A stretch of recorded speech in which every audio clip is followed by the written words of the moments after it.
দর্শক, আপনারা কি ভাবছেন আমি কোনো পুরানো শুটিং সেটে এসেছি বা পুরানো কোনো জমিদার বাড়িতে এসেছি? না, ভুল ভাবছেন। আমি কোনো শুটিং সেটে আসিনি। আমি এখন আছি আমাদের কাকনাট পৌরসভার ঐতিহ্যবাহী কাকনাট কলেজের মূল ফটকের সামনে। কি সুন্দর ভিন্টেজ লুক! আপনারা কি খেয়াল করেছেন? আমার মনে হয় কলেজ প্রশাসন ইচ্ছা করে এটা সংস্কার করছেন না।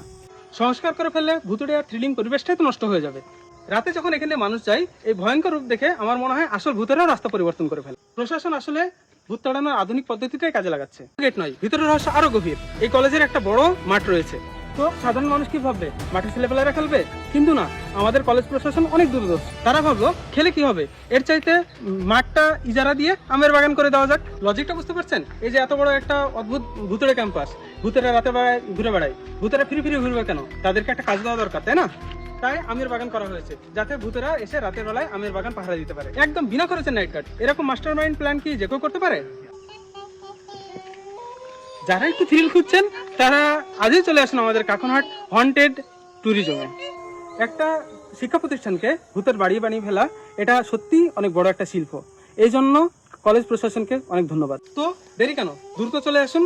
কে জানে আজকেই হয়তো আপনার সাথে ভূতের দেখা হয়ে যেতে পারে।